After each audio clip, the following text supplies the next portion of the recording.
புதுவையில் தோல்வியடைந்து விட்டது பிஜேபி. அகில இந்திய காங்கிரஸ் கமிட்டியின் பேச்சாளர் டாலி சர்மா கருத்து. இது 2021 ஆண்டு பாஜக தேர்தல் அறிக்கை. இந்த போஸ்டரில் பேஸ்ட் பாண்டிச்சேரி என உள்ளது. நீங்கள் இதை பார்க்கிறீர்களா? இதில் பேஸ்ட் பாண்டிச்சேரி என்று எழுதப்பட்டுள்ளது. ஆனால் உண்மையில் போஸ்டர்கள் ஜனநாயகத்தை தீர்மானிக்கவில்லை. மேலும் பாஜக பாண்டிச்சேரியில் தோல்வியடைந்துள்ளது. ஏனெனில் கடந்த முறையில் நான் வந்தபோது கிரிக்கெட் வீரர்கள் போராட்டத்தில் உட்கார்ந்திருந்தார்கள். ஏனெனில் அவர்களது உரிமைகள் மற்ற மாநில இளைஞர்களுக்கு வழங்கப்பட்டன. அவர்கள் இங்கே விளையாடுகிறார்கள், கடுமையாக உழைக்கிறார்கள். ஆனால் தேர்வில் வரும்போது பாண்டிச்சேரி மாநில அரசு அவர்கள் மற்ற மாநில இளைஞர்களை தேர்ந்தெடுத்தார்கள்.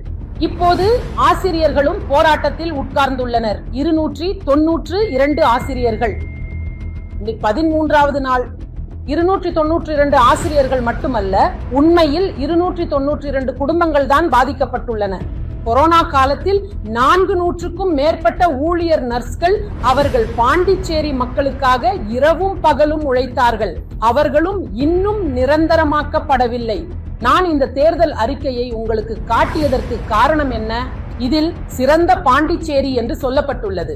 ஆனால் இதில் அவர்கள் வாக்குறுதி அளித்திருக்கிறார்கள். அதாவது பாண்டிச்சேரி மாநில அரசு பள்ளிகளில் பணியாற்றும் அனைத்து தற்காலிக ஆசிரியர் மற்றும் ஆசிரியர் அல்லாத ஊழியர்களையும் நிரந்தர ஊழியர்களாக மாற்றுவதாக கல்வி அமைச்சர் கடந்த ஆண்டு மார்ச் 2025 அவர்களுக்கு வாக்குறுதி அளித்தார். அவர்கள் நிரந்தரமாக்கப்படுவார்கள் என்று. ஆனால் முடிவு என்ன? இது அவர்களின் 8வது கட்ட போராட்டம். 8வது கட்டம் 1, 2, 3, 4, 5, 6 அல்ல. அவர்கள் காங்கிரஸ் ஆட்சி காலத்தில் வேலைக்கு எடுத்துக் கொள்ளப்பட்டார்கள். ஏனெனில் காங்கிரஸ் வேலை வாய்ப்பில் நம்பிக்கை வைக்கிறது.